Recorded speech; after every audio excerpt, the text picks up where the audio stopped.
Cette vidéo est destinée aux élèves 4e sciences, 4e maths, 4e sport, dans laquelle on va expliquer la coordination de l'activité des muscles antagonistes au cours du réflexe mutatique.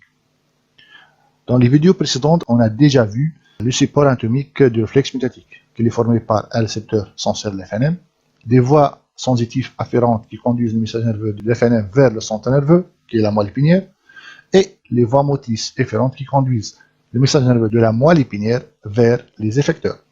On a aussi vu la nature du message nerveux et on a déterminé la polarité de la membrane et on a défini qu'est-ce qu'un potentiel d'action, qu'est-ce qu'un potentiel de récepteur, qu'est-ce qu'un potentiel local, qu'est-ce qu'un potentiel de repos aussi, et on a défini leur origine unique.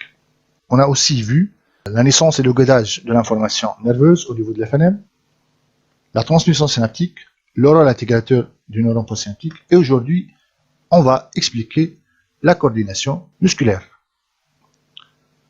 Donc, le problème est le suivant: comment un message nerveux sensitif peut donner deux réactions musculaires antagonistes, la contraction d'un muscle et le relâchement d'un autre.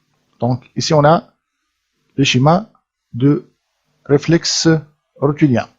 Donc, on va porter un coup sec au niveau du tendon. L'FNM va faire la transition de ce couple en message nerveux. Ces messages vont parcourir la fibre sensitive, puis au niveau de la moelle épinière. Jusqu'à maintenant, on ne sait pas ce qui va se passer, comment les messages vont se transmettre du nerf sensitif à les nerfs moteurs.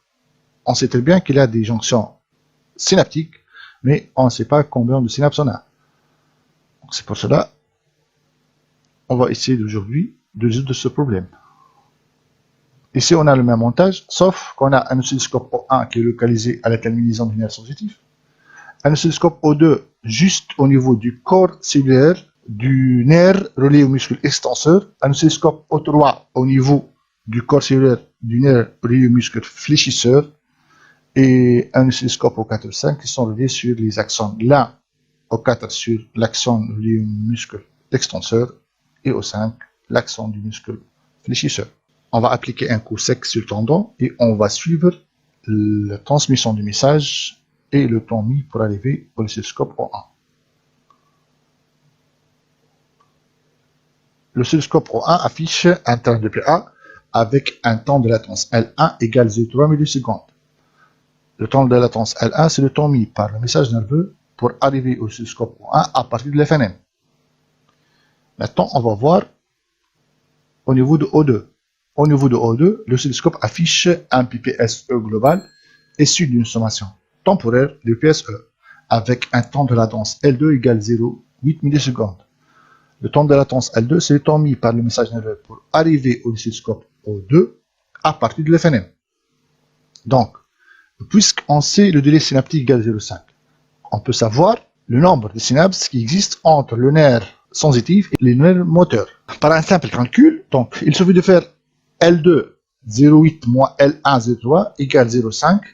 Donc, c'est un délai synaptique. Donc, on a une seule synapse. Donc, le message sensitif va se transmettre du nerf sensitif vers le nerf moteur du muscle extenseur par une seule synapse. C'est une synapse qui s'attise puisqu'elle affiche au niveau de O2 un PPSI global.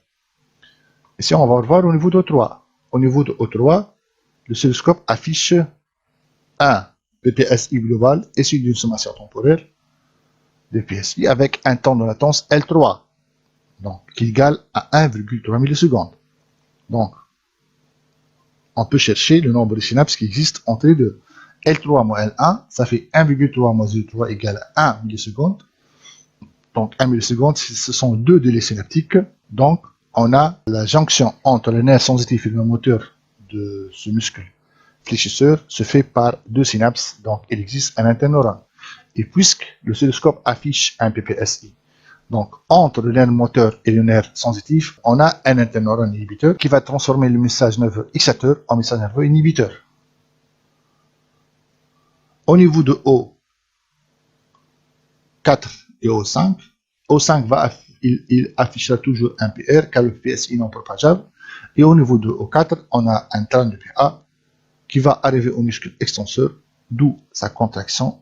Et puisque les muscles fléchisseurs ne reçoivent aucun PA, donc il sera relâché. Donc, En conclusion, le schéma sera comme suit. Donc, le message va se propager au niveau du nerf sensitif. Il va arriver au niveau de la moelle épinière, d'où il va stimuler le nerf moteur relié au muscle extenseur par l'intermédiaire d'une synapse excitrice. Ici, on a le plus.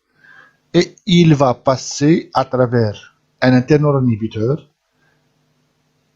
d'où l'inhibition du neurone relié au muscle fléchisseur, d'où son relâchement. Donc, l'élève doit savoir schématiser le circuit nerveux d'un réflexe rotulien avec flèche, les signes, l'interneuron inhibiteur et avec la légende complète. En conclusion, fonctionnement du circuit nerveux du réflexe mutatique. Au cours d'un réflexe mutatique, la contraction du muscle étiré s'accompagne du relâchement du muscle extenseur, muscle antagoniste.